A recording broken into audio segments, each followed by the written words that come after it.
So I tell you what, these are my actual favorite type of videos to actually watch. Oh, okay. You got a top 10 list. Not necessarily top 10, but a 10, what's it going to be here? All right, so I have a list of the top 10 somewhat flying under the radar, somewhat underrated cards for Commander. Nice. I want to hear this. And so these are cards that I have a great affection for. Okay. Even though my opponents may not have that same affection for them. Okay. And so the power level isn't always immediate or always obvious. Okay. Sometimes that's better. Yes. Yeah, honestly, that's sometimes better. Yeah. Sometimes these things kind of fly under the radar. But the first card I'm going to mention does not fly under the radar. No, it doesn't. And when it was standard legal, Uh-huh. I made a deck around it, and it was fun. Disgusting. He's meant to say disgusting. It was awesome, and I loved every minute of it. And that would be Panharmonicon. Panharmonicon. So Panharmonicon is one of my pet cards. Right. I think I've mentioned it before. Probably so. But were you making servos or were you making... Oh, I was doing everything with that card. I was going to say, it didn't matter. If it was a token, you were making double. You were making just obscene amounts. Right. Yeah, I had like a 5-color Panharmonicon deck for a while. Yeah. And it just kind of did all the things. Whatever you wanted it to. Yeah, it had like bounce and, you know, it was pretty good. I really enjoyed it. It was... I mean, it wasn't like top tier deck by any stretch of the imagination, but it was a lot of fun to play, for me at least. And then in Commander it just becomes even better. Sure, it's a 4-mana do nothing when you first cast it, but just getting the additional trigger off of any creature or artifact that comes into play is just, it can be backbreaking sometimes. Yes. Yeah. So, you know, you want to draw extra cards from an ETB? Have to. And it doesn't even have to be on the card that you bring out. Like if you have an enchantment that triggers from an ETB, you trigger it again. Nice. You know, if you have multiple things that trigger from a creature coming into play. Synergies. Oh, yes. Synergies. Nice. So, yeah, Panharmonicon. One of my pet cards. I bought like 2 play sets of it when it first came out. The next card, and it's your favorite permanent type, is Tezzeret, Artifice Master. So Tezzeret Artifice Master. The last time we played Commander together, it did stuff. Yes. It definitely did stuff. I believe the last episode when Bryce was here, we talked about the fact that your deck was doing stuff. Yeah, it was doing awesome stuff. So, Tezzeret Artifice Master, so it came out in M2019 or M19, and it's a planeswalker that does a couple of things. So the first thing it does is it brings out a Thopter. Right. Or Servo. No, it's a Thopter. So it brings out a chump blocker, basically. Right. It has a 0 ability that lets you draw cards, or it lets you draw 2 cards if you have 3 or more artifacts. Awesome. The ultimate, however, seriously, disgusting. That was sweet. So the ultimate, it's loyalty -9. So, it takes a while to get there, but when you get there, especially in Commander, delicious. Basically, with Karn's Bastion, it doesn't take that long. No, it doesn't. Yeah. So basically, you get an emblem, and in your end step, you pull out a permanent from your library, put it into play. You pull out your Panharmonicon and put it into play. Yes. I see a theme here, I think. Anyhow. So yeah, and I'm surprised that it's not, more expensive than it is. Yeah. but I wouldn't be surprised if that changes. Okay. Next card is Narset's Reversal that came out in War of the Spark. So Narset's Reversal, have you had experience with that card? I've had experience, not just with you, unfortunately. Absolutely, yeah. Yeah. So do you see it played on Arena? I do see it played on Arena. Not a lot, but I've seen it, and it used a great effect. Now, the person that I was playing, obviously, well, they were on the same level I was, but I have the feeling they were on their way up, and I was not. Certainly not after that game, for sure. Yeah, you don't see a lot of play on it, but that absolutely is one that I've seen a need to add to some of my decks. I haven't got them yet, but I do need to get that. Because the idea that you can... Now, let me see if I got this right. You counter the spell. You redirect. It's like a remand. Right. You bounce it back to your opponent's hand, but you copy it before that happens. Yeah. So, yeah, that card is great. If I'm playing Izzet colors or Grixis, I'm definitely playing that card because if I have opponents that are playing ramp spells, not for you so much. That's going to be for me. Yes. You know? Yes. Yeah. Absolutely. And it just puts you ahead. It puts your opponents behind. Or, let's say they cast a X spell. Mm-hmm. Damage? No. None for me, thanks. None for me, but you could have some all for that, you. Yeah, nice. Or drawing cards. Yeah. Any number for me. Any number of uses, whether it be offensive, they're all offensive as far as I'm concerned. But yeah, offensive or defensive, it's got plays either way for sure. Oh, that's good stuff. Yeah, I love that card. Okay, we've mentioned this card before, but I'm surprised I don't see this card more often. Is Sunbird's Invocation. Sunbird's Invocation. So I use it to great effect in my dragon deck. Yeah. Where I'm reducing the cost of... So, Sunbird's Invocation is what we were talking about. Yes. And how expensive it is, but you put it to great use and great effect. Yes. So, okay, I use it to great effect in my dragon deck. Right. Where a lot of my cards are focused on ramping. Right. And reducing the cost of my dragons. Right. But with Sunbird's Invocation, it's looking at the total doesn't care cost. what you paid for it, only cares what the CMC is. Exactly. Yeah. So yeah, I can get multiple dragons off of one cast. It's awesome. Super cool. So you use it in your dragons deck. Is that the only decks?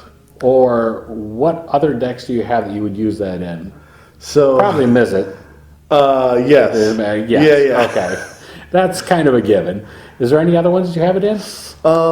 That's it so far. Okay. But I'm only asking so I can exile it when it comes into play. That's right. Anyhow, so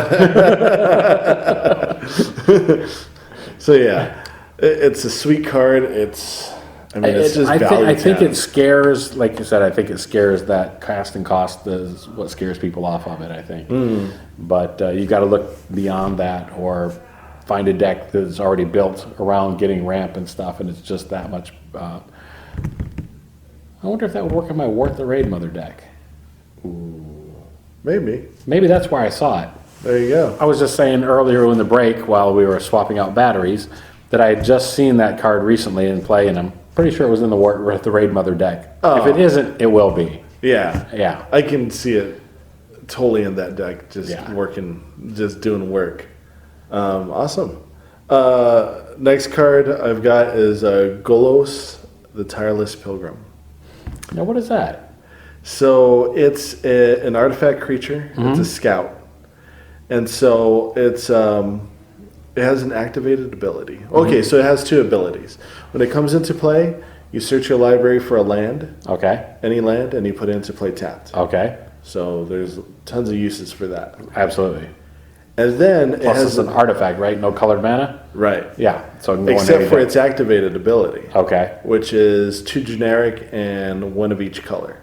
Okay. And so what that does, it allows you to look at the top 3 cards of your library, exile them, and you can play those cards without paying the mana cost. Oh, wow. Yes. Okay. And so I will be utilizing that card in the near future. But yeah. So is it the herboring that scares them? Is it the idea that you have to? You think that's why that's not seeing enough play or much play? Just because it's very expensive. Okay. Like the casting cost of Golos is 5, and to activate his ability is 7. Okay. So, but if you can cheat it in, if you could cheat it in sure. and then activate, if you activate it just once, right? He's done more than enough. Like just the simple fact that you're able to tutor for a land, any kind of land that you need, right, and put into play. Yeah, I mean that's super sweet. After our recent discussion about Gilded Lotus, or Lotus Field. Lotus Field. Lotus Field. Yes, that's it. Yeah. And then copying Lotus Field with the other card. Thespian Stage, it's good stuff. Thanks for that, Bryce. Yeah. Next card is Capsized. Oh, I love Capsize. I don't play enough Capsize. You play plenty, trust me. I don't play enough Capsize. But I was having a conversation with Josh the other day about how I think Boomerang is a really busted card because it's 2 mana, right, and you bounce any permanent back to its owner's hand, right. So if you're playing a mono blue, and you played your island turn 2, go right. You have options if you have a boomerang and a counter spell in your hand, right. If they try to play something, no, counter it. If they don't play something, you put them behind a turn by bouncing a land back. Right. It's almost as good as land. Well, it kind of is. Kind of is land destruction. Yeah. In a way. Yeah. For 2 mana. For 2 mana. So boomerang, Capsize kind of works in a similar vein, but it has buyback. Yes, it does. And say you're playing Asmagus, and you're behind, and you're looking down the barrel of 2 enemies, and you need a play, I'd say it's understandable if you go for their land. And if you've got plenty of mana to do that, you just keep bouncing those land back to the hand. Yeah, and good stuff. If you make infinite mana, even better. I remember way back in the day, I used a combo with Earthcraft, Hermit Crab, and Capsize. And some sort of like enchant land, right, where it would produce additional mana, right, and so I'd be able to make infinite mana. Nice. And just you're bored, it's gone. It's gone. Erase everything. You have none of that anymore. Nice. So yeah, it was pretty mean. So Capsize, absolutely a good card though.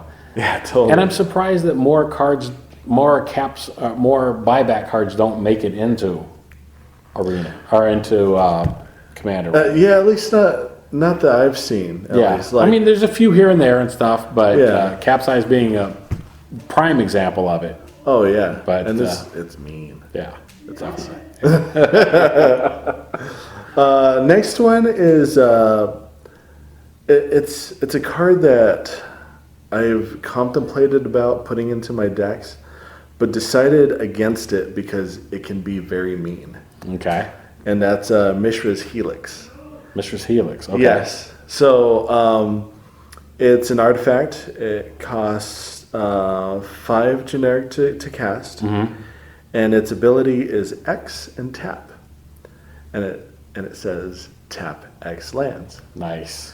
Okay, so you might be thinking to yourself, well, if you're tapping, you're tapping out your mana to like tap your opponents, you're not really doing anything yourself.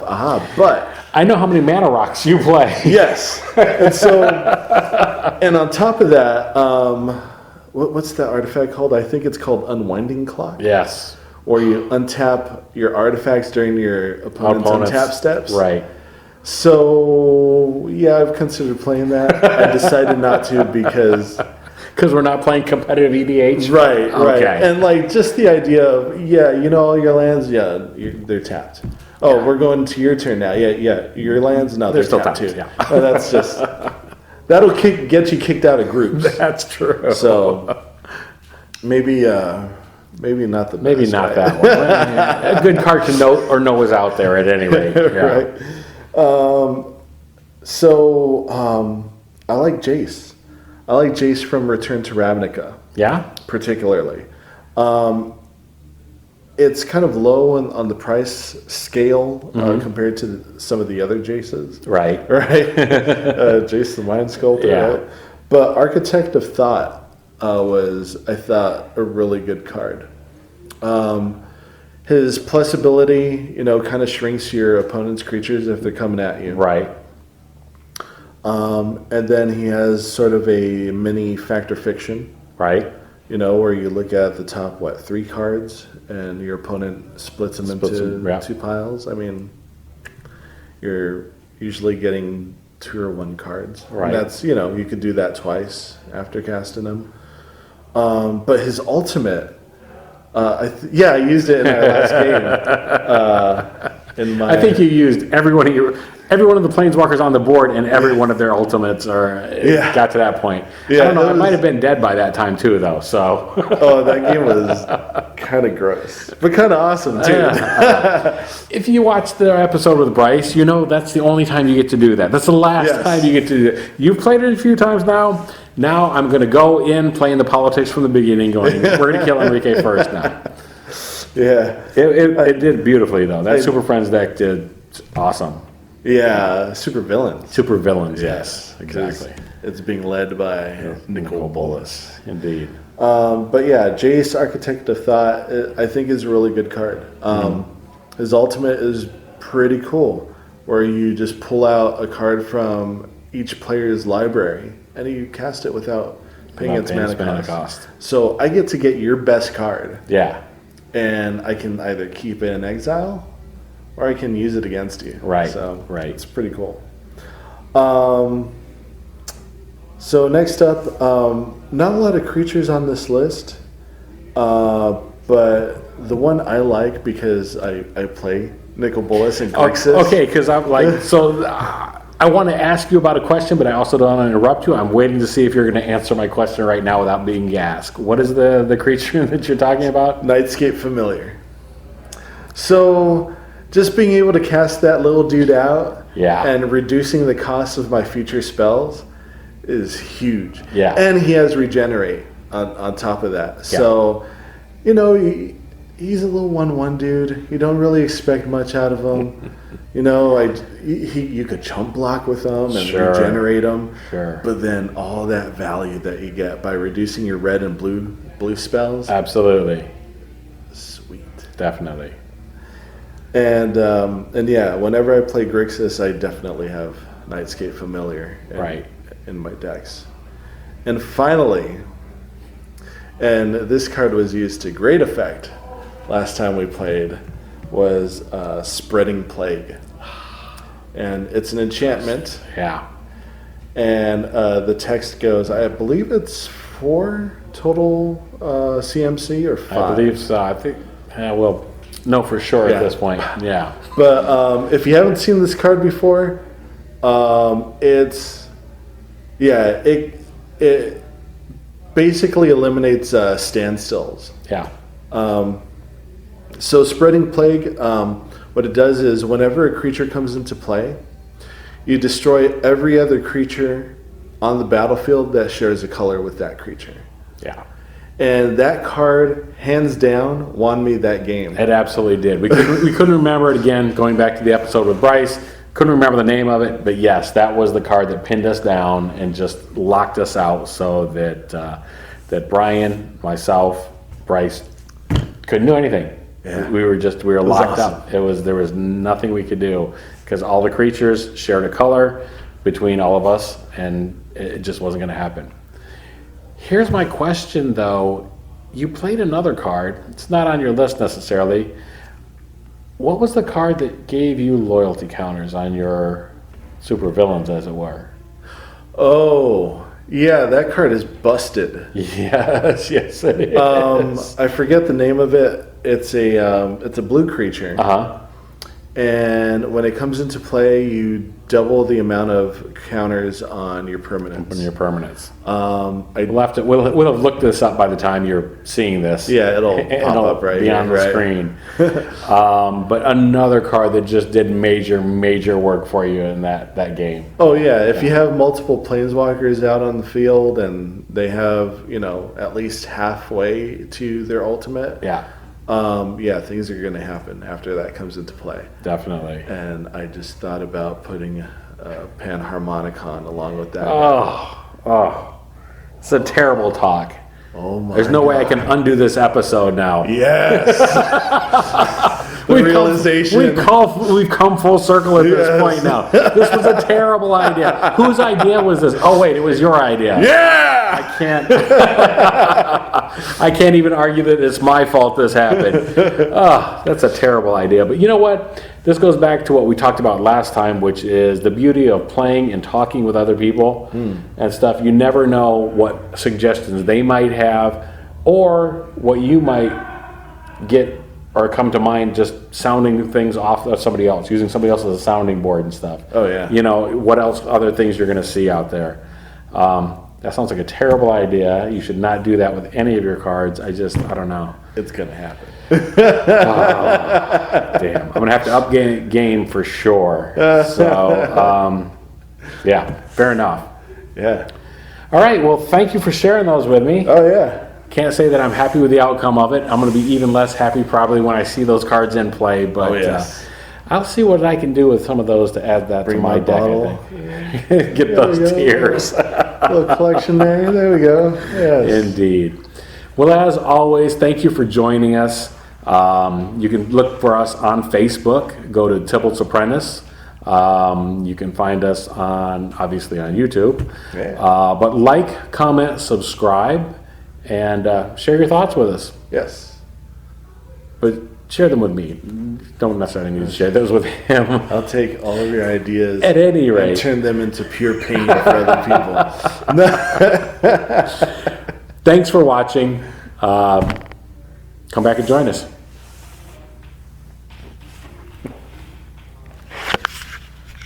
That's a terrible idea.